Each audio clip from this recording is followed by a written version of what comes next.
Today, I welcome all of you to the 5th episode of my class. Today, we are going to do the first activity given in page number 13. I think all of you have read it several times. നമ്മൾ പല പ്രാവശ്യം വായിച്ചാൽ മാത്രമേ നിഷ്പ്രയാസം ഈ activities നമുക്ക് ചെയ്യാൻ സാധിക്കുകയുള്ളൂ. അതുകൊണ്ട് പല പ്രാവശ്യം ടെക്സ്റ്റ് വായിക്കണം എന്നുള്ളത് വളരെ നിർബന്ധമായ ഒരു കാര്യമാണ്. Then, what is the first activity? You have read the story, How Far is the River? Haven't you? Now try to remember the story and complete the following sentence. Here a graphic organized for you. In the first column, the sentence that impressed you the most. Second column, the moment you enjoyed the most. Third column, the characters who touched your heart. Fourth one, the pictures that flashed through your mind. It is almost like a mind mapping.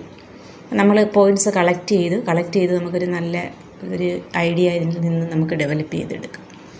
The sentence that Impress you the most. നമ്മൾ ഈ unit തുടങ്ങിയ സമയത്ത് adjectives എന്താണെന്ന് പഠിച്ചു. We also circled a lot of adjectives. ഒരുപാട് അഡ്ജക്റ്റീവ്സൊക്കെ നമ്മൾ mark ചെയ്തു.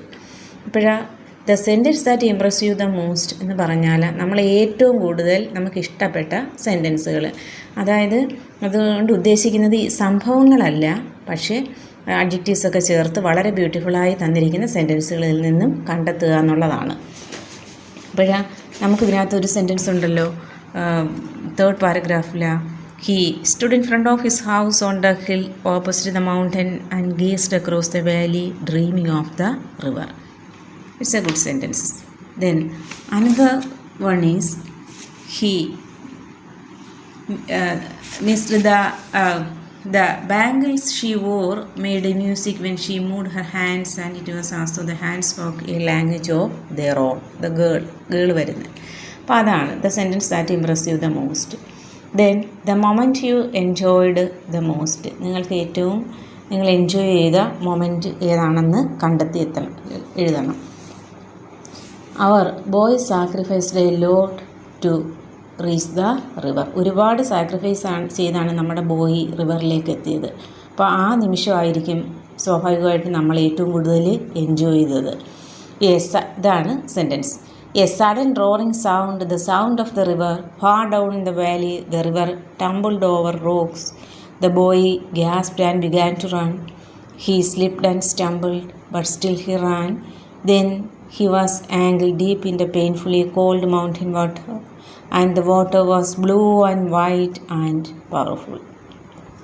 Then the third column, the characters who touched your heart. Many characters are introduced before you. One is the boy, then the woodcutter, then the girl, then the village boy.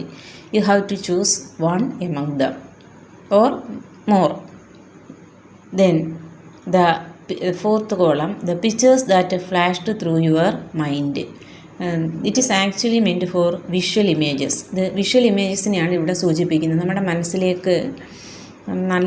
മനസ്സിൽ നിന്ന് മാറാത്ത, മനസ്സിലേക്ക് നമുക്ക് മനസ്സിൽ കൂടി പതിഞ്ഞു വന്ന ചിത്രങ്ങളുണ്ട്. നമ്മൾ ഈ റീഡിംഗ് പാസേജ് ഇട്ട സമയത്ത് തന്നെ കുറേ ഇമേജസൊക്കെ ഇതിനകത്ത് പോസ്റ്റ് ചെയ്തിട്ടുണ്ട്. അപ്പോഴാണ് നമ്മുടെ മനസ്സിൽ കൂടി കടന്നു പോയ പിക്ചേഴ്സ് ഇതിനകത്തിൽ നിന്ന് നമ്മൾ എഴുതണം. അപ്പം അത് പ്രധാനമായിട്ടും നമ്മൾ ആ ഒരു draw A picture and write a description about the path എന്നൊരു ക്വസ്റ്റ്യൻ പറഞ്ഞത് ഓർമ്മയുണ്ടോ? അപ്പം അതും ഇതിനകത്ത് വരുന്നതാണ്, ആ പാത്ത് ഡിസ്ക്രൈബ് ചെയ്യാൻ.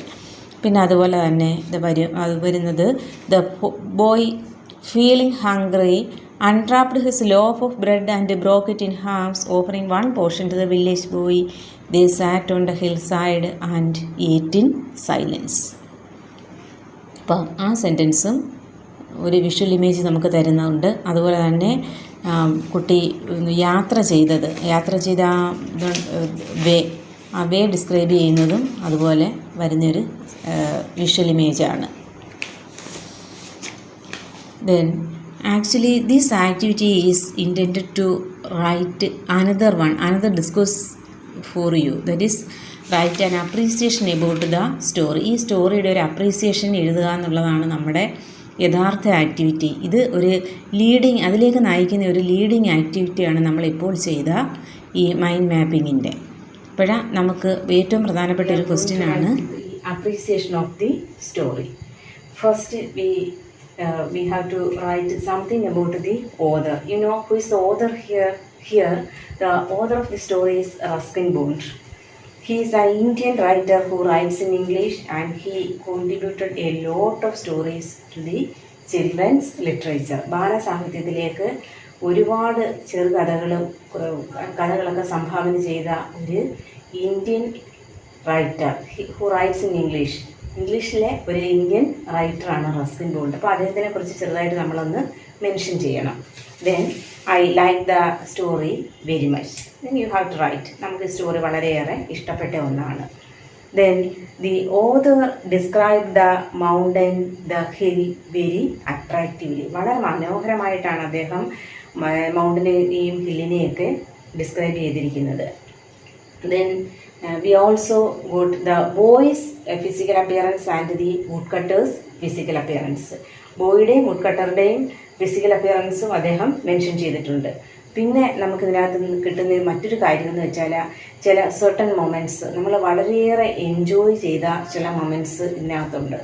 ഇതിനകത്ത് the boy made some preparations before starting the journey. ഇപ്പം നമ്മുടെ കുട്ടി നദി കാണാനായിട്ട് പുറപ്പെടുന്ന സമയത്ത് അവൻ കുറച്ച് പ്രിപ്പറേഷൻസ് ഒക്കെ ചെയ്തു. First he closed all the doors and windows. ഡോർസും വിൻഡോസും എല്ലാം അടച്ചു. Then he took a loaf of bread and wrapped it in a piece of paper. ഒരു പീസ് പേപ്പറിലൊക്കെ പൊതിഞ്ഞ് ഒരു ലോഫ് ബ്രെഡും അവൻ്റെ ഒപ്പം കരുതിയിരുന്ന ഈ സെൻറ്റൻസ് വളരെ അട്രാക്റ്റീവായിട്ടുള്ളൊരു സെൻറ്റൻസാണ്. പിന്നെ അതുപോലെ തന്നെ when they are hungry, when he joined with the village boy, when they are hungry, the boy unwrapped the loaf of bread and broke it into 2 halves, and he offered one to the village boy. These sentences revealed the boy's sharing habit. Then we certain images we also got, that is the parrot, then a dahlia flower, a beautiful dahlia flower, etc.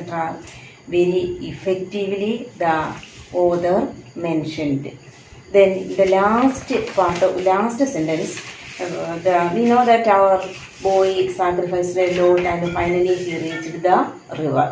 Instead of reaching the river, the author described it as this way: a sudden roaring sound, the sound of the river. Far down in the valley, the river tumbled over the rocks. The boy gasped and began to run. He slipped and stumbled, but still he ran. Then he was ankle deep in the painfully cold mountain water, and the water was blue and wide and wonderful. This very effectively described. Then we also get a picture of the path. The author described the path very well, and we can write here a beautiful picture of the path. The path was steep and the boy had to run most of the time. This paragraph we must write the sentences taken from the text in quotations. നമ്മൾ ടെക്സ്റ്റിൽ നിന്ന് എഴുതുന്ന സെൻറ്റൻസുകൾ അതേപോലെ തന്നെ എഴുതുന്ന സെൻറ്റൻസുകൾ കൊട്ടേഷനകത്താക്കി വേണം എഴുതാൻ.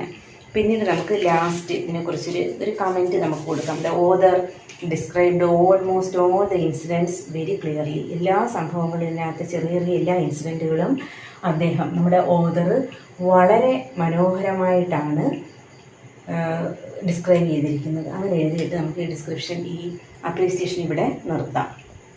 The author described almost all the incidents very clearly.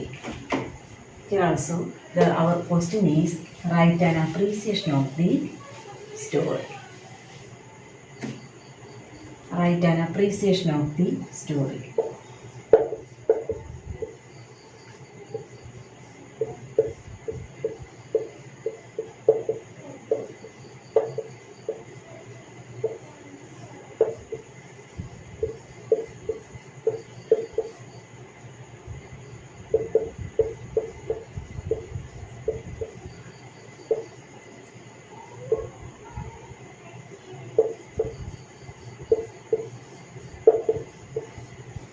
How far is your Then another question, that is describe the boy's journey to the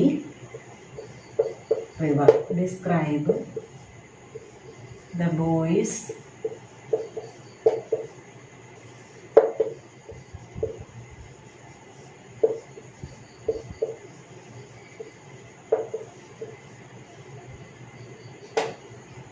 describe the boy's. ഈ ക്വസ്റ്റ്യന് കഴിഞ്ഞ വർഷം സെക്കൻഡ് ടേമിൽ ചോദിച്ചൊരു ക്വസ്റ്റ്യനാണ്. Describe the boy's journey, write a discussion about the boy's journey to the river. It may be as in different ways. Write the boy's experiences to while he start his journey to the river. ഏത് രീതിയിൽ ഈ question ചോദിക്കാം. Question answer same ആണ്. Describe the boy's journey to the river. ഈ രണ്ട് ക്വസ്റ്റ്യൻ്റെ answer ഞാൻ ഇതോടൊപ്പം ഈ വീഡിയോയിൽ നിങ്ങൾക്ക് വേണ്ടി എഴുതി തരുന്നുണ്ട്. ഓക്കെ.